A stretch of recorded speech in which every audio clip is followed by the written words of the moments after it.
Proverbs, challenge by resources by Renae. Generational wisdom.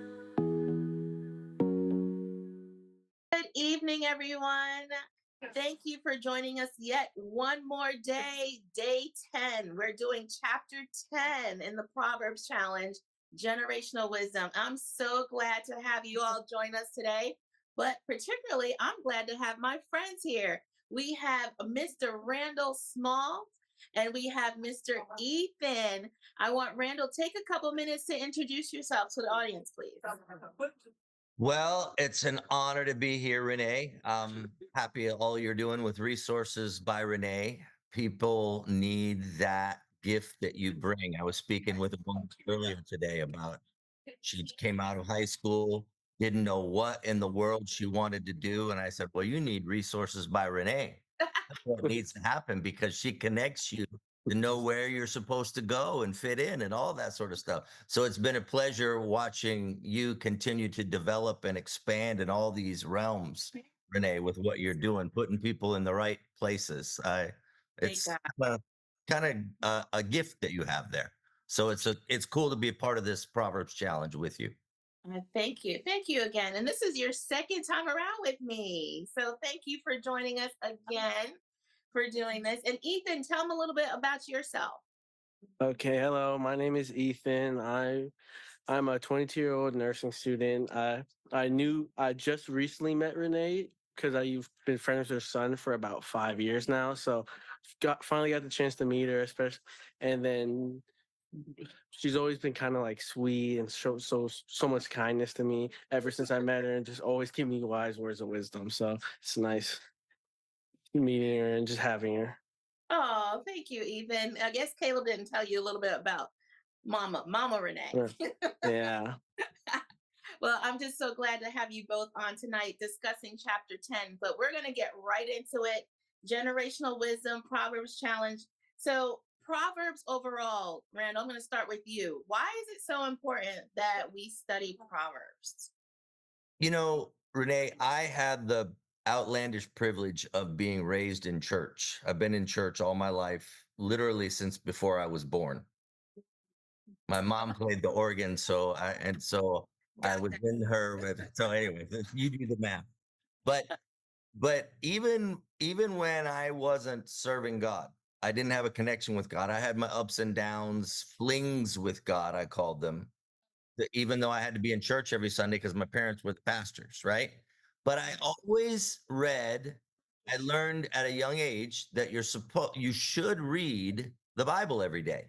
And I learned very early on the proverb of the day. The proverb of the day. As many days in the month as there are, then there's a proverb for every day. So read that proverb. So even back then, since a young age, even when I wasn't exactly going strong with God, I would read the proverb of the day. Granted, I didn't get as much out of it as I could because there's a lot, obviously, layers and layers and layers of spirituality in it. But it's just great wisdom. It's just applicable for our life. I read the introduction to it in one of the translations, and it said it put it this way: that Proverbs, written by the wisest and wealthiest man that ever lived, essentially the on earth as it is in heaven kind of living. The wisdom of Solomon is the on earth as it is in heaven kind of living, which is what Jesus taught us to pray and to live our lives on earth as it is in heaven. So I've always found that it to be okay. So if a guy that is the wisest and wealthiest guy that ever lived has words to speak into my life, I want to hear him and I want to know him. So I've always had that attraction, and for many years have done that proverb of the day. So it's a long history with me.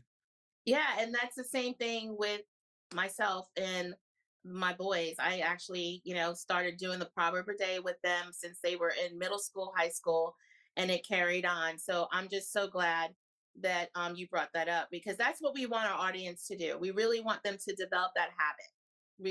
To look, for the word of God every day and Right. just, wake up and say, okay, what do I need to know? What do I need to do? Set the tone for the day, right? by just diving into the Word of God. So that's awesome. I actually muted Ethan because I know he had some background, so I'm going to unmute him. So Ethan, tell me a little bit about chapter 10. What resonated with you about chapter 10? Can you tell me a little bit about that? Chapter 10, as I'm going through it, I feel like it talks a lot about like wisdom, and like a big word that I notice when like I read uh and like any proverb, not just necessarily just 10, is just for me it's the word prudent. And the word prudent means to me like what means is like love and caring. And I feel like as Christians it's like it's a big thing to be loving, caring, and to love other people like Jesus Christ would. Like it's always a big thing. The way like I walk around and I treat people is like always just like be loving, caring, because you never know when you're gonna ever bring Christ into that relationship or just introduce them to the Christ. You know what I mean? So I try to hold that like reputation with people and try to be sweet, even if it's like we're not just talking about God or faithfulness or spirituality with them, but always just kind of just like living like Christ. You know what I mean? Mm-hmm. The Mm-hmm. best possible way I That's can. awesome. Yeah. And I'm sure you're gonna have many opportunities to do that with as being a nurse and Yeah. being able to pray with others. And that is amazing. So that's a good anything you want to add to that, Randall? Uh, there's really not a proverb you can go wrong with, but I feel as Ethan does that there are a lot of really good perspectives in there Mhm. and different verses that we can point out when you feel like you're ready to do that. You want to point out anything specific, then I'm ready. Yeah. Yeah. So with chapter 10, because you chose chapter 10, what is Right. it that you wanted to point out in that chapter? Well, I really think that because it's funny, I had forgotten that you had said that you're focusing on generational wisdom until you mentioned it right before we started this. But Yeah. when you look at verse 7, it Mm-hmm. says in the NIV, it says the memory of the righteous will be a blessing, but the name of the wicked will rot. Mm-hmm. Memory of the righteous will be a blessing. Well, that is speaking to generations. Right. It's speaking of legacy. It's Right. speaking of what you leave behind. Mm-hmm. I was earlier today in Tune Up TV, we were talking about this aspect about the life of Caleb, Joshua and Caleb in the book of Joshua. It tells about when Joshua and Caleb were going into the promised land, leading the children of Israel into the promised land. And Caleb finally, after 40 years after they had initially gone in and scouted out the land, he's finally going in. And Caleb, who says, I'm 85 years old and I'm as strong today as I was 40 years ago. I'm going to go in and take my mountain. But what it says about Caleb at 85, being as strong at 85 as he was at 45, he says that every point where it points to Caleb, it says that Caleb served the Lord wholeheartedly. I know your son's name is Caleb. Yeah. It's Caleb served the Lord wholeheartedly. And Mm-hmm. that became his legacy. Right. And so Right. you look at that verse 7, that the memory of the righteous will be a blessing.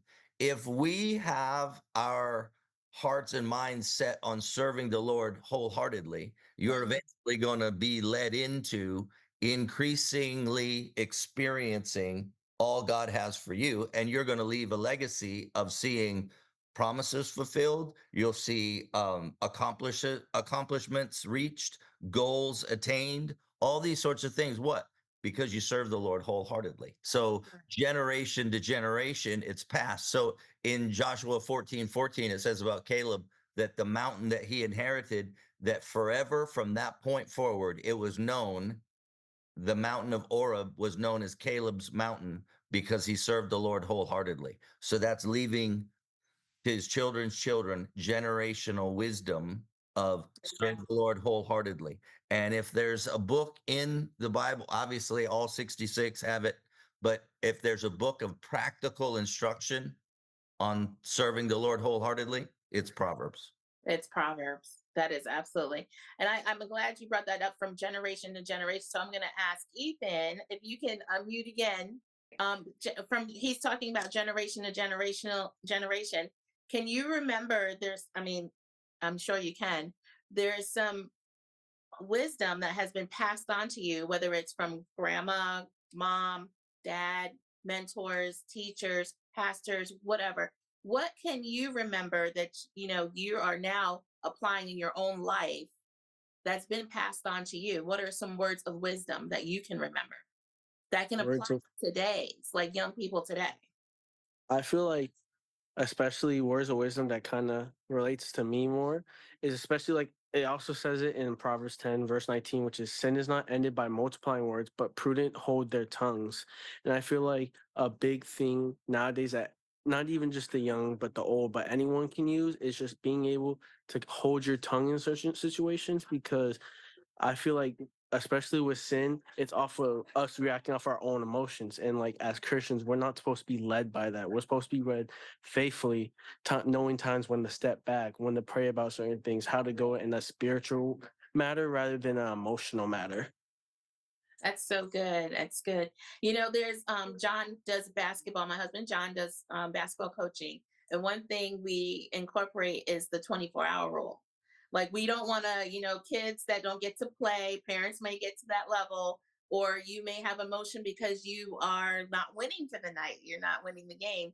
But so we tend to do a pause, right? We want to pause a little bit, let the emotions subside before you actually decide, or before you're actually speaking, because you don't. And I love that you brought that up, because sometimes we like to speak on just the emotions that we're having, right, Randall? I mean, you're coaching all the time.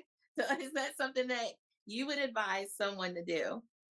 Well, absolutely. The 10-second rule that's famous for, like, if you're about to blow up on somebody, Mm-hmm. if you can slowly count to 10, Mm-hmm. gives you enough time to consider, do I really think I want to blow up and verbally vomit all over this person, or maybe I need to hold back? And I'll never forget a friend of mine, his mother, who was 80, I believe she was 83 at the time. She went with me when I was doing a life lift at a venue and sat through, and we were talking about emotions and managing emotions and talk about anger specifically. And she herself, as an 83-year-old, was kind of known in the family as a bit of a hothead. And so I introduced the subject of, you can count to 10 or count to 10,000, whatever you need to be able to break it down, and not blow up, and to hold your tongue. And she Right. told me a few weeks later, she had never heard that, but she had been practicing that. This is at 83. She Oh, said wow. she had been practicing that, and how that helped her, even at 83 years of age, famously Right. a hothead, to not blow up at others, but to hold your tongue. And there's wisdom in that. I mean, it's like what I think it's Abraham Lincoln. I've attributed to this. I've heard other variations of it, but it says it's better to keep your mouth closed and be thought a fool. Yes. Open your mouth and remove Yes. all doubt. Yes. Yep. So yeah. Absolutely. So I Yeah. concur. That is awesome. I love that you brought. Ethan, do you feel like this generation is that something that, especially with the access to social media and being able to just voice how they're feeling, what they're doing, do you feel that that's an issue with this generation today, that they're constantly just ready to, as Randall says, vomit out everything, all their emotion? Do you feel that that's something that they could definitely resonate on in this from this chapter? Definitely. And I feel like it's a lot worse now in a sense, because with social media, it's easy where if you see a certain social media post or you feel like someone's talking about you online, another person can make an online post about other people or say certain things and just really build up, have all this build up tension on each other instead of like thinking, how am I going to handle this in an appropriate manner? How am I? I'm gonna pray, like instead of just like, oh, I'm gonna pray about this, I'm just gonna take it how it is and just like let God take control of the situation, not me. Right. That's so good. Let God take, and that comes into that pause, 10-second rule of just constantly just letting God, do a thing in you before you're just going off on your emotions. And, so I love, and really this chapter, what I love about it too is all about, you know, it's right there, how to do it, the right way to Yeah, do it versus the yeah, wrong way. And it just spells it right out. It's like, if you want this, then do this, you know? yeah. And do you find that with this generation they could use more of that even? I mean, do they Definitely. need more direction as far as just plain just say, just do this? Or do you find that they're just not at that level? I feel like this generation definitely needs it. I just feel like us as Christians definitely have to spread the word more about it because a lot of people might not just know about Christ or not know about Proverbs or anything like that. So it's our job is just to spread the word of Christ and just help these people who don't know how to properly like deal with their issues and like learn that we have a great a God of peace that can help settle their problems, not them doing it off their own might. That's good. That's good. Now, was that the same, you think, Randall? The same thing? They were just like, listen, I'm hearing you, but I'm not listening. Um, I think that to that point about, you're talking about being quiet and not, just spewing things, and Ethan brought it up about social media. A couple verses down from the verse that you read, Ethan, is verse 21 that says, "The lips of the righteous nourish many." Mm, So the lips of the righteous nourish many. So when if you take the example of social media and somebody's being inflammatory in their remarks, or they posted something, and people going back and forth, if there's the pause of like, okay, you started to type something mean or say something mean. We're talking about social media right now, but you're starting to type something mean and you feel maybe I better not delete it, Yeah. and then think, yeah. lips of the righteous, as a righteous man, as a righteous woman, what should I do? Rather than throwing gas on the fire, maybe I think of something uh spiritual, or just not even that it has to be all about, Jesus, Jesus, Jesus, but like you said, Ethan, that you bring it in and you talk about something good. You encourage the person, because for there's enough discouragement, there's enough inflammatory language. If we think, how can I creatively solve this problem? I think of a band that I have worked with off and on through the years, that when they go on tour, they get in a tour bus and they're riding in a tour bus for days and weeks and months on end, and they very quickly get each other's throats because they know what pushing each other's button. You're living in close quarters for day in and day out. Well, the singer and the guitar player got into it, and I was back and forth every day. So I was trying to help them figure it out. And I told the singer, I said, listen, when he pushes your buttons, when the guitar player pushes your buttons, I want you to think of yourself as a highly paid spin doctor, like they have in politics, where if something negative comes out, that person is paid to put a positive spin on it. I said, Oh, so if you have to be silly and he says something or he does something, I want you to think about how you can make a joke out of it and lighten the situation.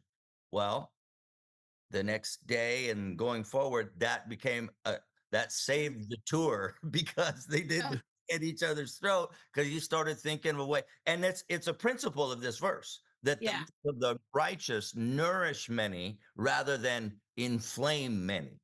That's So good. That's it's good. useful for any situation. That's good. Now, before you go, I know Ethan's on a break. He's a nursing student. He's working and stuff, but I need to touch on a little bit about verse 9 about integrity, Mm, because especially again, I think we all can learn that we need to, with our integrity, walk in integrity more. Correct? right. It says verse 9, he who walks in integrity with moral character walks securely. But he who takes a crooked way will be discovered and punished. Integrity. That's such, we sometimes throw it out there, but it's big. Your character is your everything, right? I tell my young people, that's one thing that's hard to get back, because once the character is defamed, or someone pegs you for doing something wrong, you got to try to make that back up, so who walks in integrity, again, it's all plain, it's right here, and with more character, walks securely. What do you want to say about that, Ethan's, again, addressing your generation about how important it is to walk integrity, whether it's you're going to be doing some nursing stuff, and you have to have some major integrity as a nurse, you know tell us a little bit about why do you think integrity is so important. I feel like integrity is person because it's like it's your character. It's the how people know who you are and stuff like that. And I feel like you have to walk around with that. Like I just always bring it back to like like our faith and like just being Christians. Like you want people like they look at us these are Christian. These are good people. These are people of like that like they love and they care for, like going back to that word prudent, like they're loving, caring people and they have good integrity. I can trust them. They're not like I can trust them with my life type of people. You know what I mean? It's like Hmm. Yeah, kind of just like holding that version of yourself with people. because I tell you what, I tell a lot of people is that people are watching, especially if you tell them that you're a Christian. Yeah. They're going to be watching and listening to everything you say. So have and what do you want to say about that, Randall? Integrity is in seen in your words and or heard in your words and seen in your actions. And the Hmm. two need to, people say action, not words. Well, it's actually both. Do what you say you do. That's it. Integrity is do what you say you would do. That's good. And if we follow the old WWJD, when people used to wear those bracelets around that say WWJD, it means what would Jesus do? We think that way. We know that Jesus would love. Right. And that couple verses down from there, verse 12, it says hatred stirs up contentions, but love covers over all transgressions. So if we love, we're treating others the way that we would want to be treated. So you do what you said you would do, and you don't do what you didn't say you would do. You know what I mean? Like Yeah. Yeah. let your actions measure up with your words, and vice versa. So if living in love, that the golden rule, do unto others as you would have them do unto you, then that follows the rule of integrity. And if we follow those two things, that if we follow love and keep ourselves in self-control, like it talks about in Galatians chapter 5, a result of living a spirit-led life, that if we live with love and self-control and keep ourselves in the middle, you're always going to be on the right path. You'll always be in a path of integrity. That if I'm leading with love and I'm keeping myself under control, I'm going to hit down the middle and be in the right place at the right time with the right people saying and doing the right things. There you go. I love it. Well, chapter 10 has a lot to offer. I mean, it's definitely worth diving in. We don't have time to go through all of it, but I'm telling you, it's just one of those good chapters. And I mean, like you said, every chapter is a good chapter in Proverbs. But Ethan, before you go, could you give us some closing words to address to the audience about whether it's seeking God? I know you have been on fire. You just got baptized. Yay, yay, yay. That's awesome. But what would you advise to your audience out there about whether it's the Proverbs, seeking God, whatever? What is your closing words? Just keep trusting God and just keep trusting his process plan, even when it's up or even when it's down. God has a plan for you. Just don't look at it how it is in the real world, but look at it always spiritually and faithfully. That's awesome. That's awesome. And Randall, what would your closing words be for tonight with this closing up this chapter? I think with the reality of knowing that every move we make matters, big and little. Every big action, every little action, they all add up to equal our legacy. and what we leave behind, whether legacy means you've left this earth or you've left the room, and remembering that you want your legacy to be love, the love of Jesus, and showing and being a person who, like we just talked about, your integrity speaks for itself. It's your reputation that keeps you anchored and leaving a good example. I always like to say, being the better life coach, I think of it as being a billboard for better life. Your life displays It does. the goodness of God and all that's possible through his goodness. Let your life speak for you. You know, that's Right. really, that's awesome. So, Ethan, do you have like an Instagram if anybody wants to dialogue with you more? Any young people, young men out there want to connect and say, hey, I want what that young man has, or hey, you may see a fellow nursing student out there that's, hey, I want to, maybe a study group. That's what got me the nursing study groups. Yeah. So, is there an Instagram that you have, or if they wanted to hit you up, how could they do that? Ethan.Chiu, Chiu, so 2 U's at Instagram. Okay, wonderful. And then Randall, the Better Life Coach, who's an amazing coach, how can they get in contact with you? The best way, all of our connections are at betterlifecourse.com. betterlifecourse.com. Betterlifecourse.com. And you can connect on all our socials, or if you need coaching, there's a form you can submit there and we can go from there. So betterlifecourse.com. Awesome, awesome. Like I am the connector. You want to make sure that everybody's connecting. Listen, we're not meant to do life alone. We need each other. We're just like this big village out here, right? Loving on each other, helping us through this thing called life. I enjoyed you all both. Thank you all for being here. And my audience, keep on getting through your Proverbs. Tomorrow we will tackle chapter 11. We'd love to see you. Thank you for being with us. You have a wonderful night. Hello, this is Keisha Hawkins, and I hope you've been following along. We are on chapter 10, day 10 of the Proverbs Challenge. We just heard from Ethan and Randall, and they both had some great wisdom that they both were shown by the Lord. But I really want to focus on their closing words. Ethan talked about trust the process. And I know sometimes that can be so hard when you're going through, but when you come out on the other side, wisdom is there to meet you and greet you. And we also had Randall, who talked about legacy, and not just legacy of finances. He talked about legacy of wisdom. He talked about legacy of promises. And I really enjoyed hearing that, because it's not just finances we should be focused on for our family, but we can leave them so much more that will give them the tools they need to succeed and just to continue to just have wisdom with God. So both of them had great things to share. Whatever they share with you, please let us know. Please comment and like and subscribe on Resources by Renae, and join us tomorrow for chapter 11, day 11 of the Proverbs Challenge. We'll see you soon.